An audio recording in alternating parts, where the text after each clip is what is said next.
शक्तिकांता दास policy के बारे में बात करते हुए, बैंक निफ्टी डेज हाई पे आ गया है और ऐसा लग रहा है एचडीएफसी बैंक जितने भी बड़े फाइनेंशियल इंडिकेटर्स हैं वो इनफैक्ट यील्ड भी पहले तो एक बार हिट की ऊपर, उसके बाद थोड़ी सी कमज़ोर होती हुई नज़र आई। हमारे पावरफुल पैनल हमारे साथ जुड़ रहे हैं। हमारे साथ विराज हैं, जयदीप हैं आरबीएल बैंक से, हमारे साथ कोटक बैंक के विराज भी हैं, साथ में गिरीश कैन बैंक हाउसिंग के साथ राहुल बजोरिया इकोनॉमिस्ट, अजय त्यागी, गरिमा कपूर इकोनॉमिस्ट हमारे साथ हैं और डिम्पी तो खैर हमारे सहयोगी हैं, वो भी एक विंडो में हैं, तो मैंने सोचा उनको इंट्रोड्यूस कर दूं। मार्केट के बारे में बात करने के लिए हमारे साथ आनंद राठी जी भी हैं और सब एनालिसिस कर चुके हैं। सबसे पहले मुझे मार्केट को ही तवज्जो देनी पड़ेगी। राठी जी, आपसे शुरुआत करूंगा। अगर आप बताएं कि जिस्ट में आपको आज आरबीआई पॉलिसी कैसी लगी, स्पेशली ये जो दो बातें आई ना कि इन्फ्लेशन एक्सपेक्टेशन जो है नेक्स्ट ईयर के लिए 6.7% है, उस $105 के क्रूड को ध्यान में रखते हुए, और ग्रोथ भी 7.25% की ग्रोथ बताई है। बाजार को तो ठीक लग रही होगी ये। हाँ बिल्कुल, आई थिंक दोनों जो बातें आपने कही कि एक सामने नजर आ रही कि अपना इन्फ्लेशन पीक हो गया है और धीरे धीरे जाके इन्फ्लेशन कम होता जाएगा, तो that is the I think the best news for the market. और दूसरी जो न्यूज है कि नेक्स्ट ईयर भी ग्रोथ एक्सपेक्टेड 7.2% है, that on the whole is good. और वो ईयर वाइज जो दिया है, देखा है कि लास्ट क्वार्टर में जाते जाते 4.5 4.2 हो जाएगा। I think that one needs to understand more, but otherwise I think on the whole market angle से देखें तो policy is on expected lines. जो 50 पैसा जो इंटरेस्ट का बढ़ा है rate, that was expected, anywhere between 35 to 50 पैसा। I think the RBI governor is playing on the little conservative side कि भाई एक बार बढ़ा दें, हो सकता है आगे जाके इसका इफेक्ट नेचुरली होगा कि शायद इतनी बढ़ाने की जरूरत नहीं पड़ेगी। पर जो इंडिकेशन दिए एमपी की जो फाइंडिंग्स है on the whole on the economy, they give a good picture, a positive picture कि भाई इकोनॉमी की हालत जो है अच्छी होती जा रही है, कैपेसिटी यूटिलाइजेशन बढ़ता जा रहा है। हाँ, प्राइस प्रेशर्स, कॉस्ट प्रेशर्स हैं, उसका इफेक्ट रहेगा, परंतु वो भी now you know if you see the world commodity markets, सब मार्केट्स में वापस वो कम होना चालू हो गया है। जी सारे पैसे जो माफ कीजिएगा राठी जी, मैं आपके वापस पहुंचूंगा अभी 5 ही मिनट में। हमारे पास 8 गेस्ट हैं, बहुत ही शानदार पावरफुल पैनल है हमारे पास, टॉप एंड बैंक्स हैं हमारे पास, मार्केट के बड़े दिग्गज हैं आपके जैसे, इंडस्ट्री के रिप्रेजेंटेटिव हैं, शशांक जी बैठे हैं मारुति के, और हमारे साथ टॉप इकोनॉमिस्ट भी हैं। सबसे पहले एक बार बाजार के बाद जाते हैं इंडस्ट्री पे। इंडस्ट्री को सुनना बहुत ज़रूरी है क्योंकि ये प्रैक्टिस में लाते हैं ये सारी इकोनॉमी की चीज़ें, ये सारी मैक्रो इकोनॉमिक्स। शशांक जी, आपको कैसे लगी कमेंट्री? ग्रोथ ओरिएंटेड, कॉशियस या एकदम हॉकिश लगी?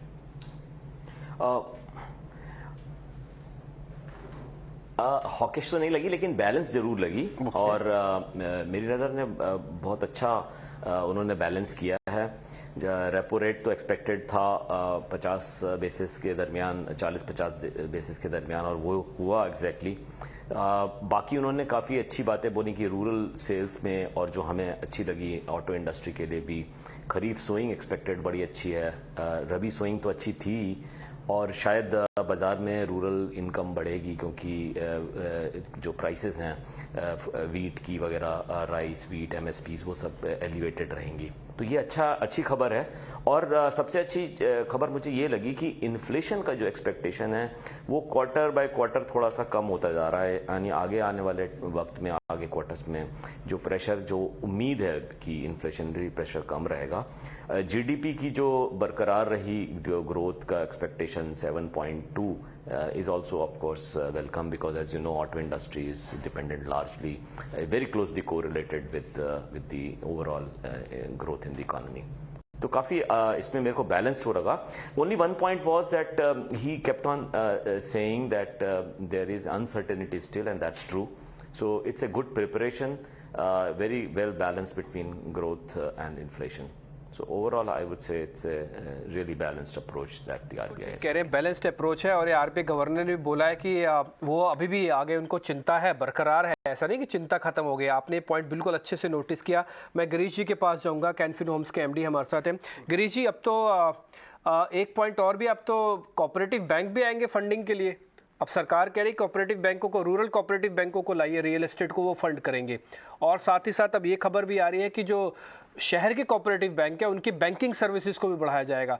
सर, ये कंपटीशन बढ़ेगा या फिर ये इतना बड़ा स्कोप है कि कोऑपरेटिव बैंकों को भी डालना पड़ रहा है रियल एस्टेट में अब? Good morning. एक्चुअली ये बहुत बैलेंस था। Repo increase between 0.4 to 0.5 expected lines पे था। अभी भी प्री पैंडेमिक लेवल से नीचे है। प्रोबेबली अगले एमपीसी पे थोड़ा और बढ़ सकते हैं। ये अनएक्सपेक्टेड लाइंस था। और ग्रोथ एस्टिमेट भी इट्स एक्चुअली गुड। इन्फ्लेशन टेम करने के लिए वो एक्सपेक्टेशन भी थोड़ा आई थिंक एवरी क्वार्टर नीचे आ रहा है। I think overall it's very very balanced. अभी डिमांड तो अभी बहुत अच्छा है। इनफैक्ट पैंडेमिक टाइम पे लिक्विडिटी हाई था, डिमांड कम था। So obviously lot of the entire financial institution they really struggled to do business. अभी इकोनॉमिक एक्टिविटी ग्रो हो रहा है and real estate specially revival तो हो गया। So it will last for another 4 to 5 years। सो डिमांड तो बहुत अच्छा है। रेट्स इंक्रीज बावजूद भी डिमांड अच्छा रहेगा because the demand supply gap जो है I think it all depends on how we are placed today. अभी डिमांड तो अच्छा है as you rightly said। I think whether it is PSU banks, private banks, NBFCs, HFCs, cooperative banks, to focus on housing state I think demand बहुत ज्यादा है। And ये rate increase थोड़ा impact होगा बट ये इम्पैक्ट ज्यादा नहीं होगा क्योंकि डिमांड इतना जबरदस्त है और ग्रोथ प्रोस्पेक्ट्स भी आई थिंक अच्छा दिख रहे हैं। Inflation also is now getting tamed. ये एक्सपेक्टेड था, रिपो भी एक्सपेक्टेड था। Growth estimate 7.2 also is pretty good. Girish ji, मैं आपके पास वापस आऊंगा। अभी कोटक महिंद्रा बैंक का भी व्यू जान लेते हैं। विराट दीवान जी हमारे साथ हैं। विराट जी, कोटक महिंद्रा बैंक भी लोन ग्रोथ में बहुत solid performance in fact last quarter में भी देखी, और जिस तरह की कमेंट्री आई है ग्रोथ की, रूरल की, कि भाई देश में डोमेस्टिकली चीज़ें उतनी ख़राब नहीं हैं, जो भी मैक्रो चैलेंजेस हैं वो सब एक्सटर्नल हैं। आज की कमेंट्री आपने कैसे एनालाइज की और आपको लगता है कि डिमांड जनरेट हो रही है अभी? उसी बात को एक बार दोहराया है आरबीआई गवर्नर ने भी। देखिए, अगर देखें तो पॉलिसी रेट इंक्रीज जो था वो तो एंटिसिपेटेड था। ओनली गेस वाज के क्या होगा, तो मार्केट ने वो तो फैक्टर इन कर ही दिया था। एक तरीके से लोन ग्रोथ के बारे में अगर देखा जाए तो इंटरेस्ट रेट जब बढ़ता है तब लोन रेट ऊपर जाता है। एक साइड पे डिमांड बहुत अच्छा है which is a very positive news, but दूसरी साइड पे ये भी है कि सप्लाई साइड कंस्ट्रेंट्स है। आज की तारीख में एमएसएमई सेक्टर और उनको जो सप्लाई का अपॉर्चुनिटी है वो because of this international constraints वो उनको चैलेंज आ रही है। तो सप्लाई साइड चीज जो हम कंट्रोल कर ले तो डिमांड अभी काफी अच्छी दिख रही है, नॉट ओनली रूरल मार्केट में लेकिन अर्बन और मेट्रो मार्केट में भी है, मैं ये बोल सकता हूं। बट हमको ये इन्फ्लेशन का जो चैलेंज है, बिकॉज आज इनके लिए 2-3 बॉल्स जगल करने थे। अगर देखा एक साइड पे इन्फ्लेशन है, दूसरे साइड पे ग्रोथ है, तीसरे साइड पे ये जो कमोडिटी प्राइसेस बढ़ने से और खास करके ऑयल के प्राइस का जो एस्टिमेशन है आज 120 के आसपास है, 105 का एजम्पशन है, और जो वो जितना ऊपर रहेगा उससे हमारा फिस्कल डेफिसिट पे इंप्लीकेशन आ सकता है, वहां से गवर्नमेंट बोरोइंग पे इम्पैक्ट जाएगा और आगे जाते हुए लिक्विडिटी में क्या इम्पैक्ट होगा वो एक आज की तारीख में थोड़ा सवाल है। लेकिन रिटेल साइड पे अभी भी डिमांड बरकरार है और हम ये 50 पैसे का रेट हाइक जो है उससे ज्यादा इम्पैक्ट नहीं एस्टिमेट करते। खैर, इस बीच हमारे साथ पूरा मेहमानों का पैनल है और जयदीप अय्यर भी हमारे साथ जुड़े हैं आरबीएल बैंक के, गरिमा भी हमारे साथ बनी हुई हैं और उनसे हम बातचीत अभी और करेंगे, और साथ ही साथ राहुल बजोरिया भी होंगे हमारे साथ बार्कलेस के, उनसे भी बातचीत करेंगे। लेकिन पहले जयदीप, मैं आपके पास आ रहा हूँ, एक पॉइंट आपसे समझना है। अब देखिए, आज की पॉलिसी में ना सरकार ने यह भी कहा है कि जितने भी कार्ड्स हैं उनको यूपीआई के साथ जोड़ो। अब देखो पेटीएम पे वगैरह चलने लग गए और ये बैंकिंग सिस्टम के लिए बड़ा अच्छा है। दूसरा पॉइंट, सरकार ये कहती है कि हम पेमेंट इंफ्रा को और बढ़ाना चाहते हैं क्योंकि आप तो बैंक है, आप स्ट्रेटजिस्ट भी, आपको और अच्छे पता लगेगा। तीसरा, जो भी अजय भी पॉइंट उठा रहे थे, उन्होंने ये बहुत साफ साफ किया कि हमारे डोमेस्टिक प्रॉब्लम कुछ नहीं है, जो भी हो रहा है ग्लोबल हो रहा है, इसलिए हम 105 करोड़ भी इसके अंदर डाल देते हैं। तो आप मेरे को ये बताइए कि फाइनेंशियल सेक्टर में एज सच कोई दिक्कत तो नहीं है ना? ये क्रेडिट ऑफटेक तो बढ़ता रहेगा, इसमें एज सच कोई प्रॉब्लम तो नहीं दिख रही ना आपको आज की पॉलिसी के बाद भी? या absolutely Ajay ji, I would largely agree कि जो स्पीकर्स अभी भी बोल रहे हैं, आई थिंक इंडियन इकोनॉमी काफी रेजिलिएंट है अभी, एंड जो रेट इंक्रीजेस आरबीआई ने किया है अभी तक और जो करने वाली है, I think that is largely expected, as long as वो अहेड ऑफ द कर्व रहें या मैनेज करें इन्फ्लेशन को, which is what is looking likely. In fact from a banking system मैं ये भी बोलना चाहूंगा कि इन्फ्लेशन और इंटरेस्ट रेट्स जब हैं, as Virat ji was also saying, I think credit growth बढ़ रही है. In fact मेरे हिसाब से तो margins भी expand होंगे because rate transmission होगा banks की तरफ से lending के लिए. So as long as liquidity RBI को संभाल के रखनी है, as long as there is no constraint there, then banking system will actually benefit.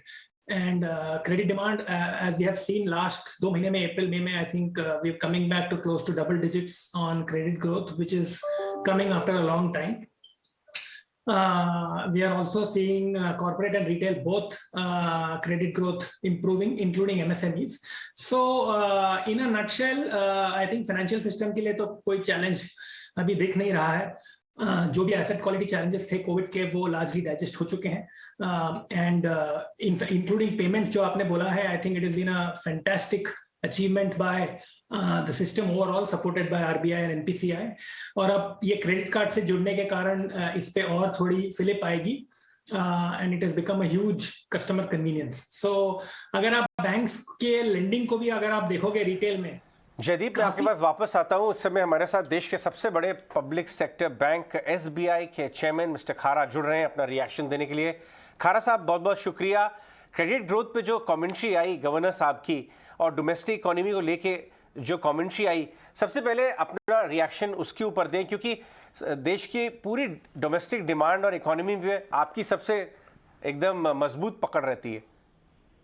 नहीं, देखिए ऐसा है कि गवर्नर साहब ने जो कहा कि ग्लोबलाइजेशन ऑफ इन्फ्लेशन जो है ये एक रियलिटी है, और दूसरा जो एडवांस इकोनॉमीज में जो मॉनेटरी पॉलिसी शिफ्ट हो रहा है उसका इम्पैक्ट इमर्जिंग मार्केट इकोनॉमीज में भी पड़ता है.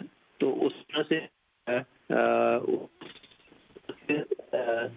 संदर्भ में अगर देखा जाए तो जो पॉलिसी रेट में 50 बेसिस पॉइंट इंक्रीज किया गया है और एसडीएफ और एमएसएफ रेट्स को जो है रिकैलिब्रेट किया गया है, तो मेरे को ये लगता है कि ये बड़ा प्रैग्मेटिक स्टांस है जिसमें कि जिसके चलते इन्फ्लेशन को कंट्रोल करने का एक एफर्ट है. और साथ ही साथ ये भी कहा गया है कि जहाँ तक डोमेस्टिक इकोनॉमिक एक्टिविटी का सवाल है, it is actually gaining traction, और इसी को जो बरकरार रखने के लिए ये जरूरी है कि इन्फ्लेशन को टेम किया जाए, और ये एफर्ट जो हैं उसी डायरेक्शन में है. तो ओवरऑल इकोनॉमी को देखते हुए ये बहुत वेलकम स्टेप्स हैं, मेरा ये मानना है. दिनेश जी, आप दूसरे इंडस्ट्री के रिप्रेजेंटेटिव हैं जो पॉलिसी को प्रैग्मेटिक बोल रहे हैं. अभी मारुति के भी डायरेक्टर साहब यही बोल रहे थे, ये काफ़ी प्रैक्टिकल और पॉलिसी दी है. क्रेडिट ग्रोथ के बारे में विजिबिलिटी जो है 7.2% इस साल की ग्रोथ रखी गई है. आपको ये कितनी अचीवेबल लगती है? क्या आपको कोई रिस्क लगता है कि क्या इसके भी नीचे हम स्लिप कर जाएं, या आपको लगता है कि इतना तो अचीव हो जानी चाहिए ग्रोथ?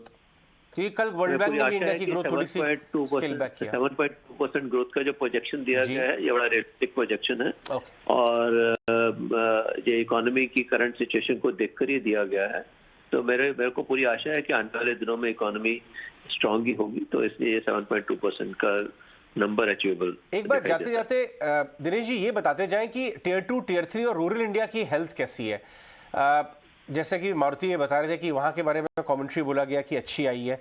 आपको भी, क्योंकि आपकी ब्रांचेस तो पूरे देश के कोने कोने में, हर जिले में, कस्बे में, आपको वहाँ पर ग्रोथ कैसी नजर आ रही है? हाँ, मेरा भी ऐसा ही मानना है, और साथ ही साथ गवर्नर साहब ने भी ये कहा है कि नॉर्मल मानसून के चलते हमें पूरी आशा है कि रूरल इकोनॉमी अच्छी एक्टिविटी, अच्छा प्रदर्शन होगा रूरल इकोनॉमी में भी. तो हम भी बड़े आशावान है इस विषय में. दिनेश जी धन्यवाद बहुत बहुत हमसे बात करने के लिए.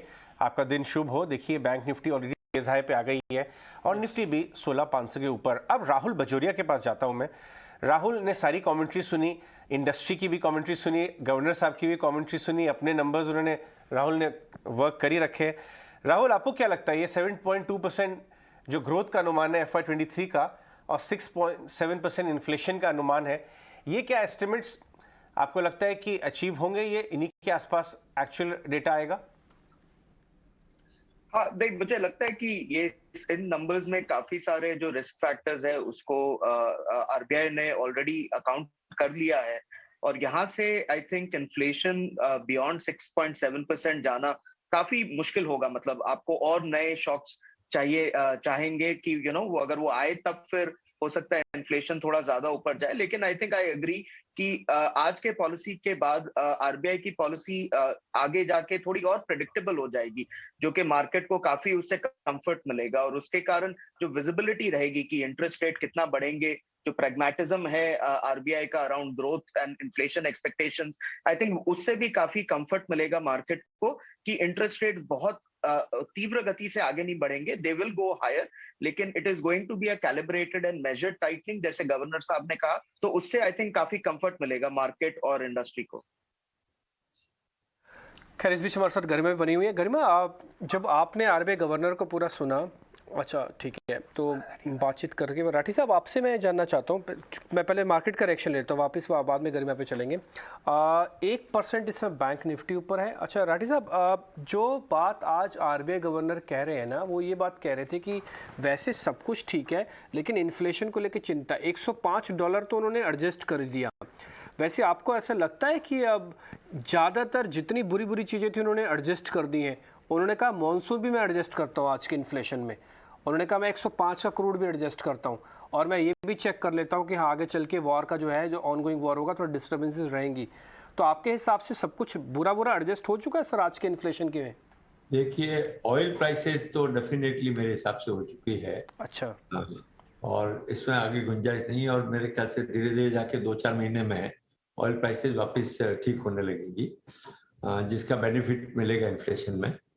और मानसून का उन्होंने कहा कि नॉर्मल मानसून होगी, और अभी भी आपने देखा कि मानसून का असर लिमिटेड होने लगा है। जिस तरह का द एग्रीकल्चरल प्रैक्टिसेज में इम्प्रूवमेंट आया है, जिस तरह का इरिगेशन प्रैक्टिसेज बढ़ी हैं, आपने देखा मानसून 5% प्लस माइनस होता है तो उसका कोई ज्यादा असर नहीं होता है। बहुत ही खराब मानसून अगर हो या अकाल पड़े तब एक बात अलग है, but otherwise I think so in respect of monsoon I think the estimate के भाई नॉर्मल के हिसाब से चलें, इन्फ्लेशन का ठीक है, और ऑयल प्राइसेस का भी मुझे लगता है कि अब इससे ऊपर जाने की संभावना मुझे बहुत कम लगती है। गिरीश, एक बार आप बताएं, आपके बैंक, आपके हाउसिंग फाइनेंस कंपनी में इंक्वायरीज आपके लास्ट 2-3 क्वार्टर तो बहुत ही सॉलिड रहे डिलीवरी में, लेकिन अभी इंक्वायरीज कैसी आ रही हैं? अगर 3 से 6 महीने आगे की बात करें तो हाउसिंग लोन की इंक्वायरीज कैसे आ रही हैं आपको गिरीश?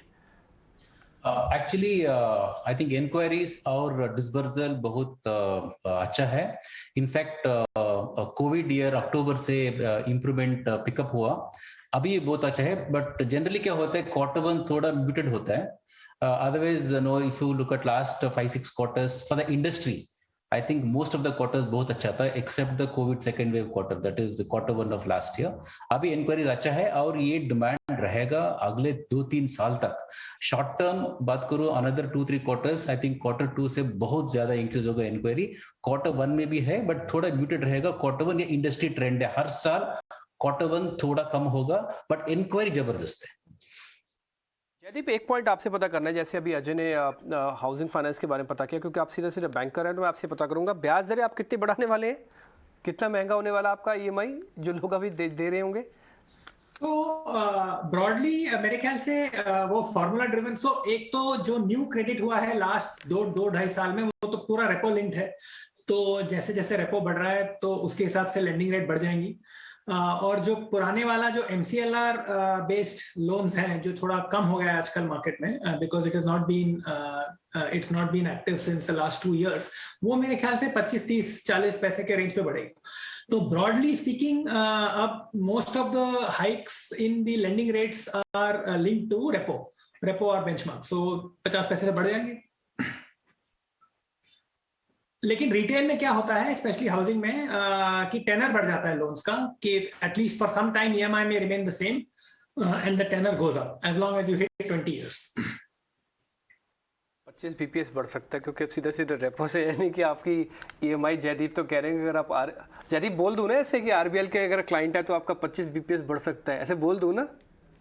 एब्सोल्युटली, सबका बढ़ेगा।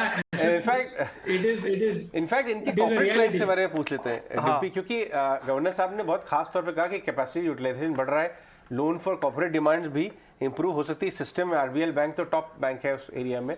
यदि आपको कॉर्पोरेट से वर्किंग कैपिटल के लिए, कैपेसिटी एक्सपेंशन के लिए, उन सब के लिए क्या इंक्वायरीज आना शुरू हो गई है, बढ़ गई है इंक्वायरीज पहले से?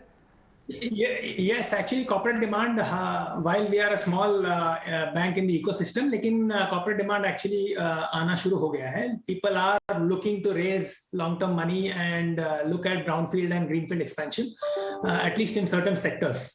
So because RBI गवर्नर भी ये हिंट कर रहे थे कि कैपेसिटी यूटिलाइजेशन भी काफी हद तक बढ़ चुकी है, so naturally this is the time, अगर आपको 3-4 साल की डिमांड प्लानिंग करनी है तो you have to expand, and corporate demand is therefore picking up.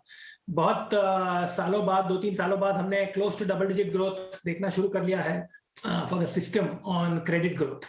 So according to me, banking system is very well placed.